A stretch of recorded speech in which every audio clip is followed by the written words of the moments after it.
பேரன்பு கொண்ட பெரியோர்களே, அருமை தாய்மார்களே,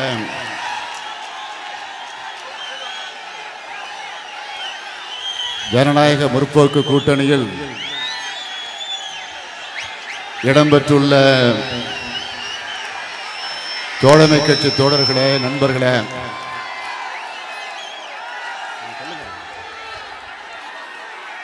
வணக்கத்திற்குரிய வாக்காளர் பெருமக்களே, உங்கள் அனைவருக்கும் என்னுடைய அன்பான வணக்கம். இன்று மாலையிலிருந்து ராமநாதபுரம் நாடாளுமன்ற தொகுதியில் மக்களை சந்தித்து ஆதரவு கேட்கக்கூடிய ஒரு சிறப்பான சுற்றுப்பயணத்தில் ஈடுபட்டிருக்கக்கூடிய நான் பெற்ற அனுபவங்களை, என்னுடைய உணர்வில் தோன்றக்கூடிய எண்ணங்களை இங்கே தெரிவிக்க வேண்டும் என்று சொன்னால், நிச்சயமாய் உறுதியாய் நாடாளுமன்ற தேர்தலில் நம்முடைய உதயசூரியன் உதிக்கத்தான் போகிறான் என்பதற்கு இது ஒரு எடுத்துக்காட்டாக, ஒரு சாட்சியமாக, சான்றாக விளங்கிக் கொண்டிருக்கிறது என்று சொன்னால் நிச்சயம் அது மிகையாகாது. காலங்கடந்து வந்திருக்கிறேன். நீண்ட நேரம் பேச வாய்ப்பில்லை என்று சொன்னாலும், ஆனால் இப்போது என்னை பொறுத்தவரையில் பேசுவதை விட உங்கள் முகத்தை எல்லாம் பார்த்து கொண்டே இருக்க வேண்டும் என்ற ஆசை இப்பொழுது எனக்கு நிரம்ப வந்திருக்கிறது. அதற்கு என்ன காரணம் என்று கேட்டால், உங்களுடைய எழுச்சி, உங்களுடைய உணர்ச்சி, உங்களுடைய ஆர்வம், ஆரவாரம், இவைகளெல்லாம் ஒன்று சேர்த்து கூட்டி பார்க்கிற நேரத்தில் நிச்சயமாய் நம்முடைய முகமது ஜலீல் அவர்கள் வெற்றி பெறப் போவது உண்மை, உதயசூரியன் உதிக்கப் போவது உண்மை என்பதை நீங்கள் இங்கே இந்த காட்சியின் மூலமாக, இந்த எழுச்சியின் மூலமாக வெளிப்படுத்திக் கொண்டிருக்கிறீர்கள். நம்முடைய முகமது ஜலீல் அவர்களுக்கு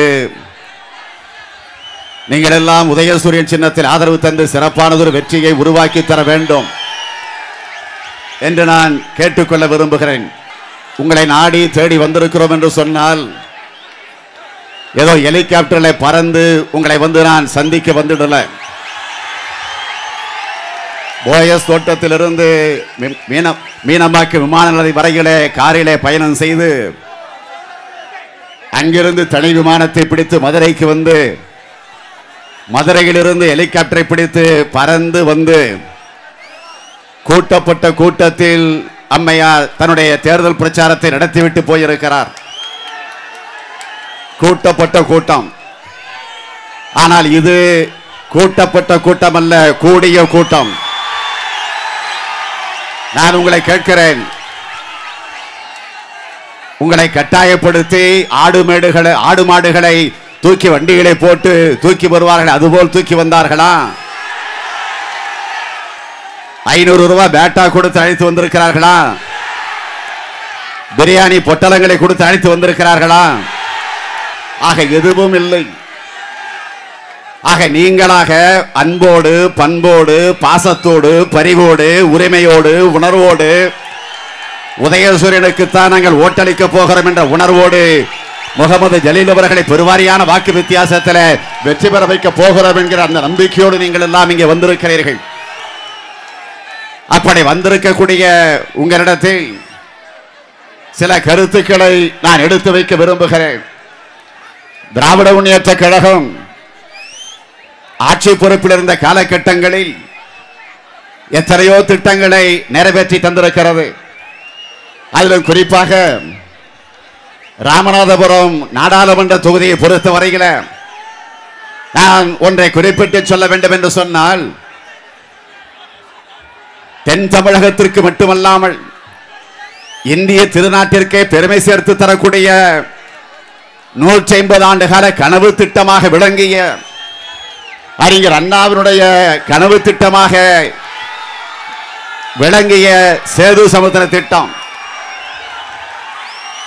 அதை கொண்டு வந்து நிறைவேற்றுகிற முயற்சியில் ஈடுபட்டவர்தான் நம்முடைய தலைவர் கலைஞர் அவர்கள். அது மட்டுமல்ல, இந்த ராமநாதபுரம் மாவட்டம் எதற்கு பெயர் போன மாவட்டமாக இதுவரையில் இருந்து வந்தது என்று கேட்டால் வறட்சிக்கு பெயர் போன மாவட்டமாக இருந்தது. இன்னும் சொல்ல போனால் நான் இதை சொல்வதற்காக வருத்தப்படுகிறேன், வெட்கப்படுகிறேன். தண்ணீரில்லா காட்டிற்கு சமமாக இந்த மாவட்டத்தை சொல்லியது உண்டு. யாராவது காவல்துறை சார்ந்தவர்கள் தவறு செய்தால், அரசு ஊழியர்கள் தவறு செய்தால், ஆசிரியர்கள் தவறு செய்தால் அவர்களுக்கு தண்டனை தருவதற்காக, பனிஷ்மெண்ட் வழங்குவதற்காக தண்ணீரில்லா காட்டிற்கு மாற்றுவார்கள். அப்படி மாற்றப்படுகிற நேரத்தில் இந்த ராமநாதபுரம் மாவட்டத்தை தான் தேர்ந்தெடுப்பார்கள்.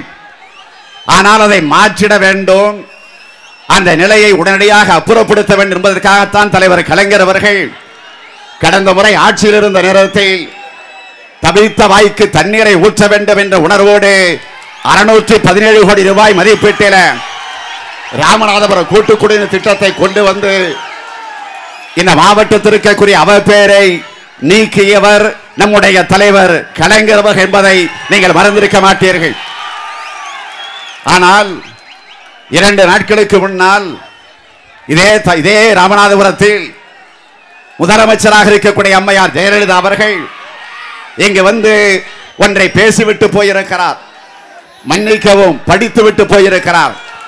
என்ன படித்தார் என்று கேட்டால், ராமநாதபுரம் கூட்டு குடிநீர் திட்டத்தை நான் தான் கொண்டு வந்தேன் என்று அம்மையார் ஜெயலலிதா அவர்கள் அந்த புழுகாக, ஒரு ஆகாச புழுகாக இந்த ராமநாதபுரம் மாவட்டத்தில் வந்து சொல்லிவிட்டு போயிருக்கிறார் என்றால் தயவு செய்து நீங்க சிந்திச்சு பார்க்கணும். போகிற போக்கை பார்த்தால் தாஜ்மஹாலை நான் தான் கட்டினேன் என்று ஜெயலலிதா சொல்லுவார். இமயமலையை நான் தான் உருவாக்கி வைத்திருக்கிறேன் என்று போகிற போக்கில் ஜெயலலிதா சொல்லத்தான் போகிறார். ஏன், இந்த நாட்டிற்கு சுதந்திரம் வாங்கி தந்ததே நான் தான் என்று ஜெயலலிதா சொன்னாலும் ஆச்சரியம் இல்லை. இந்திய திருநாட்டிற்கு நேரு அவர்கள் நான் தான் பிரதமராக கொண்டு போய் உட்கார வைத்தேன் என்று சொன்னாலும் யாரும் ஆச்சரியப்பட வேண்டிய அவசியம் இல்லை. ஆக அப்படி ஒரு அண்ட புழுக, ஆகாச புழுக ஜெயலலிதா சொல்லிவிட்டு போயிருக்கிறாரே. நான் அதிகம் விளக்கிட விரும்பல, ஆனால் ஒன்றை நான் குறிப்பிட விரும்புகிறேன். திமுக ஆட்சிக்கு வந்து 2006ஆம் ஆண்டு பொறுப்பேற்று முதல் நிதிநிலை அறிக்கை, அந்த நிதிநிலை அறிக்கையிலேயே தலைவர் கலைஞர் அவர்கள் தந்த உறுதிமொழி என்ன தெரியுமா? ராமநாதபுரம் மாவட்டத்திற்கு திருச்சிக்கு அருகில் இருக்கக்கூடிய முக்கொம்பு பகுதியில் இருந்து காவேரி நீர் ஆதாரமாக கொண்டு ராமநாதபுரம் கூட்டு குடிநீர் திட்டத்தை உருவாக்குவோம் என்று உறுதிமொழி தந்தார். உறுதிமொழி தந்தது மட்டுமல்ல, அந்த அறிவிப்பாக மட்டுமல்ல, அதை நிறைவேற்றி அதற்காக 617 கோடி ரூபாய் நிதி ஒதுக்கி அதை தொடர்ந்து அடிக்கல் நாட்டு விழா பரமக்குடியில தான் நடைபெற்றது. நீங்கள் மறந்திருக்க மாட்டீர்கள். நான் தேதியோடு சொல்லுகிறேன், ஆதாரத்தோடு சொல்லுகிறேன். 30/1/2007 அன்று அடிக்கல் நாட்டு விழா. அந்த அடிக்கல் நாட்டு விழாவுக்கு தலைவர் கலைஞர் அவர்களே, முதலமைச்சராக இருந்த தலைவர் கலைஞர் அவர்களே நேரடியாக வந்து அந்த அடிக்கல் நாட்டு விழாவை நடத்திவிட்டு சென்றார். அப்பொழுது அவர் பேசுகிற போது குறிப்பிட்டார், இந்த திட்டத்தை குறித்த காலத்தில் நிறைவேற்ற போகிறோம் என்று அதிகாரிகள் உறுதிமொழி தந்திருக்கிறார்கள்.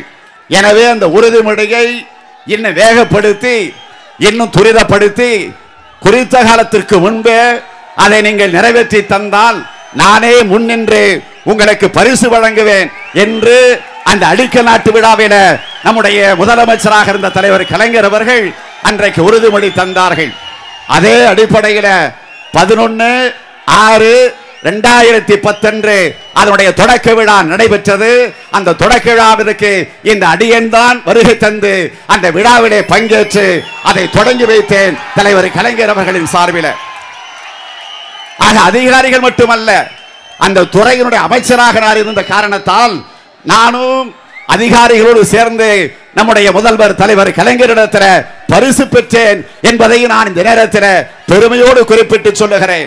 ஆக இந்த செய்திகள் ஆதாரங்களோடு பத்திரிகைகளில் தெளிவாக வந்திருக்கிறது.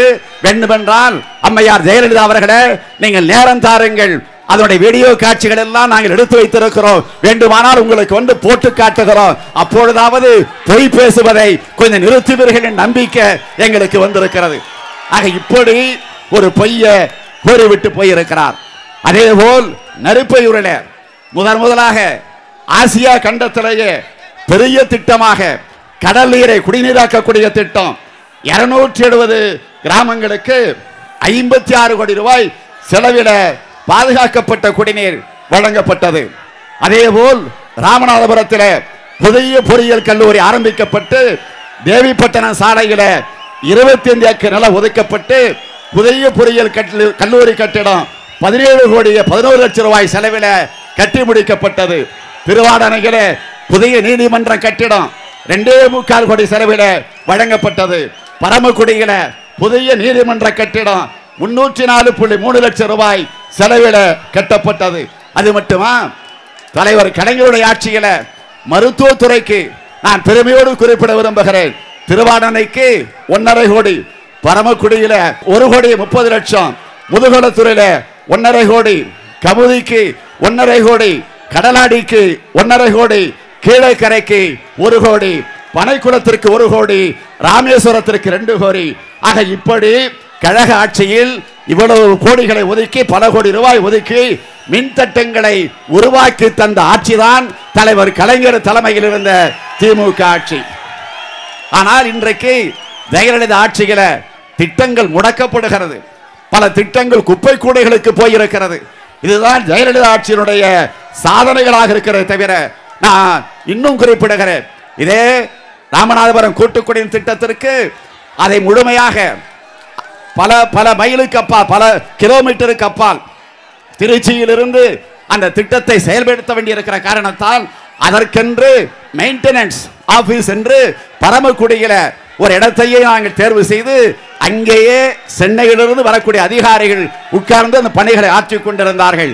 ஆனால் ஜெயலலிதா ஆட்சிக்கு வந்ததற்கு பிறகு அந்த மெயின்டெனன்ஸ் அலுவலகம் மூடப்பட்டது. எந்த அதிகாரிகளும் கிடையாது. ஆக இன்றைக்கு பல ஊர்களில், பல கிராமங்களில், பல பஞ்சாயத்துகளில், ஏன் பல நகரங்களில் ராமநாதபுரம் கூட்டுக்குடிநீர் திட்டம் ஏற்கனவே திமுக ஆட்சி இருந்தப்போ வந்த நேரத்தில் இப்போ 3 ஆண்டு காலமாக வரவில்லை என்கிற ஏக்கத்தை இன்றைக்கு இருக்கக்கூடிய இந்த மக்கள் இங்கே வெளிப்படுத்தி கொண்டிருக்கிறார்கள் என்பதையும் நான் தெரிவித்துக் கொள்ள கடமைப்பட்டிருக்கிறேன். அது மட்டுமா, இதே ஜெயலலிதா ராமநாதபுரத்தில் தன்னுடைய தேர்தல் பிரச்சாரத்தில் குறிப்பிட்டு சொல்லுகிற போது இன்னொரு செய்தியை சொல்லி இருக்கிறார். சேது சமுத்திர திட்டத்தை பற்றி சொல்லுகிறார்.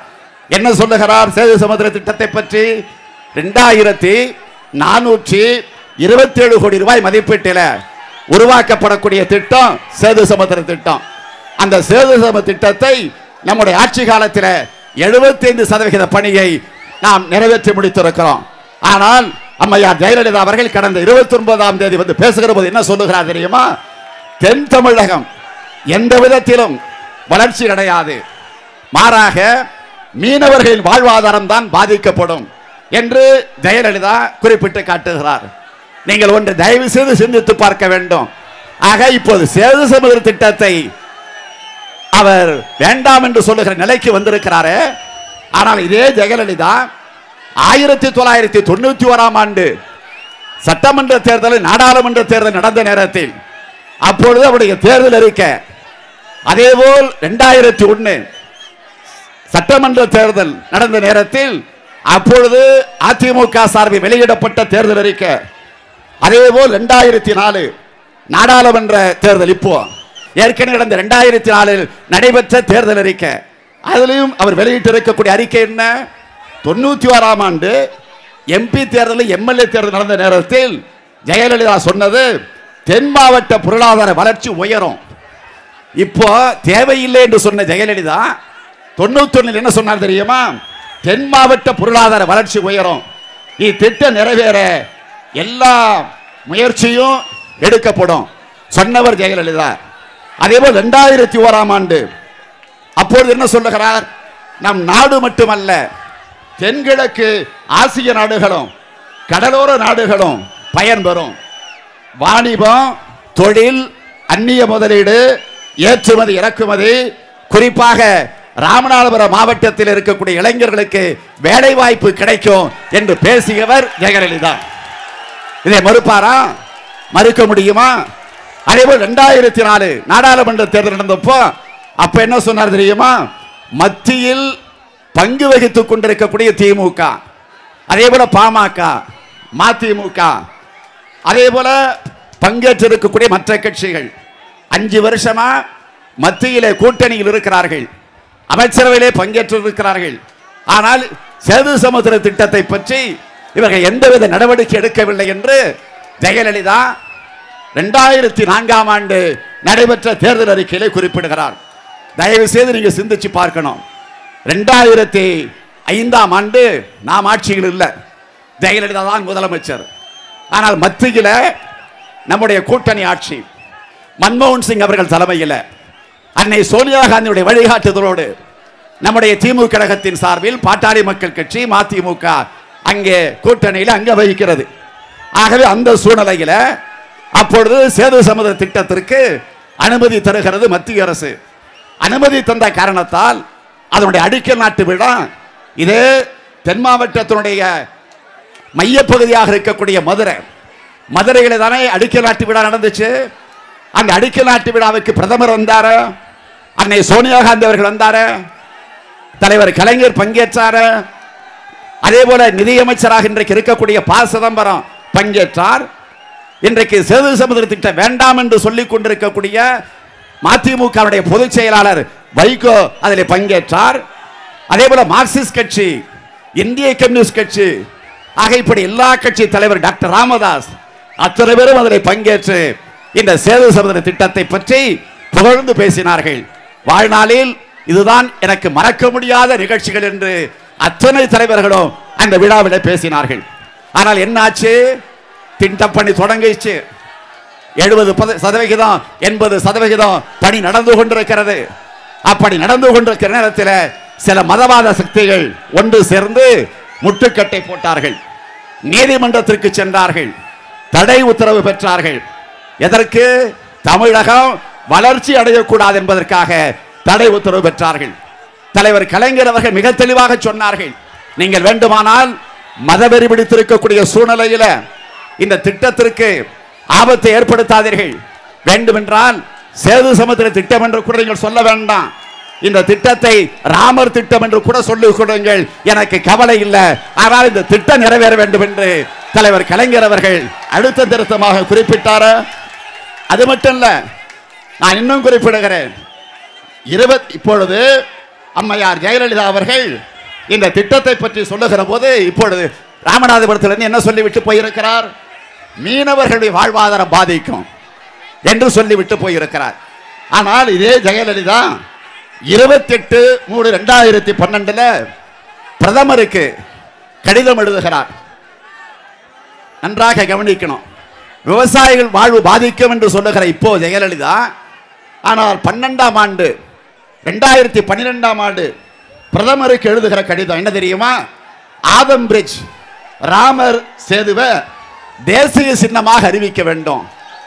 அப்போ மீனவர்களை பத்தி சொல்லல ஜெயலலிதா. ஆக தேசிய சின்னமாக அறிவிக்க வேண்டும். அதை நீதிமன்றத்தில் மத்திய அரசு மனு போட வேண்டும் என்று பிரதமருக்கு கடிதம் எழுதியவர் அம்மையார் ஜெயலலிதா. ஆக ஜெயலலிதாவுடைய கொள்கை என்ன? தென் தமிழகம் வளர்ச்சி அடையக்கூடாது, மீனவர்களுடைய வாழ்வாரம் பாதிக்கும், ஆகவே ராமர் சேதுவை தேசிய சின்னமாக அறிவியுங்கள் என்று சொல்லுகிறார் என்று சொன்னால், மீனவர்கள் மீது ஜெயலலிதா ஏதோ அக்கறை எடுத்துக் கொண்டிருப்பதை போல ஒரு கபட நாடகத்தை ஜெயலலிதா ஆடிக்கொண்டிருக்கிறாரே தவிர வேற அல்ல. நான் கேட்கிறேன், மீனவர்களுக்காக வக்காலத்து வாங்கி பேசுகிற ஜெயலலிதாவை பார்த்து நான் கேட்கிறேன், தமிழக மீனவக பிரச்சனை நீண்ட ஆண்டு காலமாக நடந்து கொண்டிருக்கிறது. அதற்காக தொடர்ந்து தலைவர் கலைஞர் அவர்கள் தொடர்ந்து போராடி கொண்டிருக்கிறார்கள். அது உங்கள் அத்தனை பேருக்கும் தெரியும். ஆனால் இதே ஜெயலலிதாவை பார்த்து நான் கேட்கிறேன், இந்திய மீனவ பிரதிநிதிகள் இலங்கை மீனவ அதிகாரிகளோடு பேச்சுவார்த்தை நடத்த வேண்டும் என்ற ஒரு சூழ்நிலை வந்துச்சு. அப்படி வந்ததற்கு காரணமே கலைஞர் தான். அது உங்களுக்கு தெரியும். அண்மையில் நாகப்பட்டினத்தில் மீனவர்கள் சாகுவரை உண்ணாவிரத போராட்டம் நடத்திய காரணத்தால் அப்பொழுது டி.ஆர். பாலு அவர்களை நாகப்பட்டினத்திற்கு அனுப்பி, அதற்கு பிறகு டெல்லிக்கு அனுப்பி பிரதமரிடத்தில் பேசி, அதற்கு பிறகு இந்த பேச்சுவார்த்தைக்கு தலைவர் கலைஞர் அவர்கள் ஏற்பாடு செய்தார்கள். அது ஒரு கட்டம். ஆக இந்த பேச்சுவார்த்தை நடத்திட வேண்டும் என்று பிரதமர் அவர்கள் தமிழ்நாட்டினுடைய முதலமைச்சர் அம்மையார் ஜெயலலிதா அவர்களுக்கு கடிதங்கள் எழுதுகிறார். எத்தனை கடிதங்கள் தெரியுமா? ஒரு கடிதமா 2 கடிதமா இல்ல, 11 கடிதங்கள் எழுதியிருக்கிறார் 6 மாசத்துல. ஆனால் ஒரு கடிதத்திற்கும் ஜெயலலிதா இந்த பேச்சுவார்த்தை குறித்து இந்த தேதியில் வைத்துக் கொள்ளலாம் என்று ஒரு கடிதம் கூட ஜெயலலிதா பிரதமருக்கு பதில் கடிதம் எழுதல. ஆக இவர் மீனவர்களுக்கு வக்காலத்து வாங்கி பேசுகிறார். அதற்கு பிறகு கடிதம் எழுதுகிறார். எப்போ? செப்டம்பர் மாதம் 2013ஆம் ஆண்டு கடிதம் எழுதுகிறார். முதல் கட்ட பேச்சுவார்த்தை நடக்குது. 6 மாசம் கழிச்சு நடந்தது. அதற்கு பிறகு அடுத்த கட்ட பேச்சுவார்த்தை. அதற்கு ஜெயலலிதா சம்மதித்தாரா? இல்ல, நான் சொல்லல. இந்திய வெளியுறவுத்துறையுடைய செயலாளராக இருக்கக்கூடிய சுஜாதா சிங் பத்திரிகையாளருக்கு பேட்டி தருகிறார். பேட்டி தருகிற போது குறிப்பிடுகிறார், மீனவர்களின் பேச்சுவார்த்தைக்கான தேதியை முதலமைச்சர் ஜெயலலிதா இதுவரை குறிப்பிடல. தமிழக அரசுக்கு மத்திய அரசு பல கடிதங்களை தொடர்ந்து அனுப்பி கொண்டிருக்கிறது என்று தொடர்ந்து அவர்களும் இதை பேட்டியாக தருகிறார்கள். இதை விட வேற என்ன ஆதாரம் வேண்டும் உங்களுக்கு? நான் இன்னும் கேட்கிறேன். பக்கத்தில் இருக்கக்கூடிய கூடங்குளம், அந்த கூடங்குளத்தில் இருக்கக்கூடிய அனல் மின் நிலையம், அங்க இருக்கக்கூடிய பிரச்சனை இப்ப நீதிமன்றத்தில் இருக்கு. நீதிமன்றத்தில் இந்த பிரச்சனை இருக்கிற காரணத்தினால அதை விசாரித்துக் கொண்டிருக்கக்கூடிய நீதிபதிகள், பெஞ்ச் என்று சொல்லக்கூடிய 2 நீதிபதிகள், KS ராதாகிருஷ்ண, தீபக் மிஸ்ரா என்கிற 2 நீதிபதிகள், அவர்கள் இந்த வழக்கை பற்றி விசாரித்துக் கொண்டிருக்கிற போது ஒரு டைரக்ஷன் கொடுக்கறாங்க, ஒரு உத்தரவு போடுறாங்க. என்ன உத்தரவு தெரியுமா? மீனவர்கள் மீது இருக்கக்கூடிய வழக்குகளை உடனடியாக தமிழ்நாடு அரசு வாபஸ் வாங்கணும் என்று நீதிமன்ற உத்தரவு போடுகிறது. யாருக்கு? தமிழக அரசுக்கு. எப்போ? 6/5/2013. நான் எதையும் ஆதாரத்தோடு தான் பேசுவேன், புள்ளி விவரத்தோடு தான் பேசுவேன். காரணம், எங்களை உருவாக்கி இருக்கக்கூடிய தலைவர் கலைஞர் அவர்கள் அப்படி எங்களை உருவாக்கி வைத்திருக்கிறார்கள். அதனால் ஆதாரத்தோடு பேசுகிறேன். 10 மாசம் ஆச்சு. இதுவரையில் நீதிமன்றம் உத்தரவிட்டதற்கு பிறகு ஜெயலலிதா கூடங்குளம் பிரச்சனை குறித்து வழக்கு பதிவாக இருக்கக்கூடிய அந்த மீனவர்கள் மீது இருக்கக்கூடிய வழக்கு இதுவரையில் வாபஸ் வாங்கப்பட்டிருக்கா? இல்ல. இதை நீங்கள் புரிந்து கொள்ளணும். நான் கூட Facebook என்ற அந்த Facebookல இது குறித்து நான் ஒரு அறிக்கை வெளியிட்டிருந்தேன். நான் மட்டும் இல்ல, பல கட்சியுடைய தலைவர்கள் எல்லாம் நீதிமன்றம் தந்த உத்தரவை கூட இங்க இருக்கக்கூடிய ஜெயலலிதா ஆட்சி நிறைவேற்றவில்லை என்று எல்லோரும் கண்டித்து அறிக்கை விட்டாங்க. ஆனால் இதுவரையில அவர்கள் அவருடைய வழக்குகள் இதுவரையில வாபஸ் வாங்கவில்லை என்பதை நீங்கள் தயவு செய்து சிந்திச்சு பார்க்கணும். அது மட்டும் இப்ப 2 நாட்களுக்கு முன்னாடி சமீபத்தில் அரசு உச்ச நீதிமன்றத்தில் பதில் மனு தாக்கல் செஞ்சிருக்கு. என்ன தெரியுமா? நாங்கள் வழக்கை வாபஸ் வாங்க முடியாது என்று உச்ச நீதிமன்றத்தில் ஜெயலலிதா அரசு பதில் மனு தாக்கல் செய்திருக்கிறது என்று கேட்டால், மீனவர்களுக்காக இன்றைக்கு வக்காலத்து வாங்க பேசுவதற்கு ஜெயலலிதாவுக்கு என்ன தகுதி இருக்கு, என்ன யோகியதை இருக்கு, என்ன அருகதை இருக்கு? நீங்க சிந்திச்சு பார்க்கணும். நான் இன்னும் கேட்கிறேன், ஜெயலலிதா அவர்கள் மீது இன்றைக்கு சொத்து குவிப்பு வழக்கு அது ஒரு பக்கம், அடுத்து வருமான வரி அது ஒரு பக்கம் நடந்துகிட்டு இருக்கிறது உங்களுக்கு தெரியும். அதிலிருந்து விடுவிக்க வேண்டும் என்று எத்தனை மனுவை ஜெயலலிதா போடுகிறார். ஆனால் மீனவர்கள் மீது போடப்பட்டிருக்கக்கூடிய வழக்கை நீதிமன்றம் வாபஸ் வாங்கன்னு சொல்லுது. இதுவரையில வாபஸ் வாங்காமல் ஜெயலலிதா இன்றைக்கு இழுத்தடிக்கிறார் என்று கேட்டால், ஆக மீனவர்களுக்கு ஒரு சட்டம், ஜெயலலிதாவுக்கு ஒரு சட்டமா? இதைத்தான் நீங்கள் உணர்ந்திட வேண்டும். மீனவர்களுக்காக திராவிட முன்னேற்ற கழகத்தை பொறுத்தவரையில எவ்வளவோ பணிகளை, எவ்வளவோ திட்டங்களை ஏற்படுத்தி தந்திருக்கிறது. 1974 தமிழ்நாடு மீன் வளர்ச்சி கழகமும் 2007 மீனவர்கள் நலவாரியமும் தலைவர் கலைஞருடைய ஆட்சியில் தான் உருவாக்கப்பட்டது. அதேபோல் மீனவர் அகால மரணம் அடைந்தால் அவர் குடும்பத்திற்கு ஏற்கனவே வழங்கப்பட்டு வந்த 1 லட்சம் ரூபாய் நிதியை மனித நேயத்தோடு 3 லட்சம் ரூபாயாக உயர்த்தி தந்த ஆட்சிதான் திமுக. நலவாரிய மூலம் ஏமச்சடங்கு செய்ய 15,000 மீனவர்களுக்கு வழங்கப்பட்ட டீசல் மானியம் உயர்த்தப்பட்டது. சிங்காரவிளை வீட்டு வசதி திட்டத்தின் கீழ் மீனவர்களுக்கு கழக ஆட்சியில் 20,000 வீடுகளை கட்ட 12,665 வீடுகள் கட்டப்பட்டிருக்கிறது. 1 கோடி செலவில் மீனவ குடியிருப்புகளை இணைக்க சாலைகள் போடப்பட்டன. ஆக இதெல்லாம் திமுக. நான் கேட்கிறேன், இதுபோல் ஒன்றை இப்ப இருக்கக்கூடிய 3 ஆண்டு காலமாக நடந்து கொண்டிருக்கக்கூடிய ஜெயலலிதா ஆட்சியில இப்படி புள்ளி விவரத்தோடு ஆதாரத்தோடு எடுத்து சொல்லக்கூடிய அந்த ஆற்றல், அந்த தெம்பு ஜெயலலிதா கட்சிக்கு உண்டா? ஜெயலலிதா ஆட்சிக்கு உண்டா? கிடையாது. இன்றைக்கு முதலமைச்சரை பெங்களூர் நீதிமன்றத்துக்கு கூப்பிடுறாங்க, எழும்பூர் நீதிமன்றத்துக்கு கூப்பிடுறாங்க. எப்பவுமே ஒரு முதலமைச்சரை எதற்கு அழைப்பாங்க தெரியுமா? அடிக்கல் நாட்டு விழாவுக்கு கூப்பிடுவாங்க, இல்லைன்னா திறப்பு விழாவுக்கு கூப்பிடுவாங்க, இல்லைன்னா சிஐஏ மீட்டிங்க்கு கூப்பிடுவாங்க, இல்லைன்னா டெல்லியில் நடக்கக்கூடிய மாநாட்டுக்கு கூப்பிடுவாங்க, அல்லது தென்பகுதியில் கூடக்கூடிய மாநாட்டுக்கு, முதலமைச்சர் நடத்தக்கூடிய மாநாட்டுக்கு கூப்பிடுவாங்க. இதுதான் நாம பார்த்திருக்கிறோம். அதே மாதிரி நானும் துணை முதலமைச்சராக இருந்திருக்கிறேன், உள்ளாட்சித்துறை அமைச்சராக இருந்திருக்கிறேன். நானும் இதுபோல எத்தனை அழைப்புகளை வச்சு போயிருக்கிறேன். முதல்வர் கலைஞர் போயிருக்கிறார், கலைஞர் சார்பில் நானும் போயிருக்கிறேன். ஆனால் இப்போ ஜெயலலிதா அதற்கெல்லாம் அழைக்கப்படல. இப்ப எங்கே அவர் அழைக்கப்படுகிறார் என்று கேட்டால் ஒரே ஒரு இடம், நீதிமன்றம், பெங்களூர் நீதிமன்றம், வருமான வரி குறித்து விசாரிக்கப்படக்கூடிய எழும்பூர் நீதிமன்றம். ஆக இப்படித்தான் அவர் அழைக்கப்படுகிறாரே தவிர வேறல்ல. இன்றைக்கு பெங்களூர் நீதிமன்றத்தில் என்ன நடந்திருக்கு? சொத்து குவிப்பு வழக்கில் என்ன நடந்திருக்கு? அங்கே நீதிபதி மிக தெளிவாக குறிப்பிட்டு காட்டியிருக்கிறார, மிக தெளிவாக. எப்படி முதலமைச்சர் ஜெயலலிதா அவர்கள் மக்கள் மன்றத்தை மதிக்கிறது இல்லை, ஏற்கனவே இப்ப நீதிமன்றத்தை மதிக்கிறது இல்லை.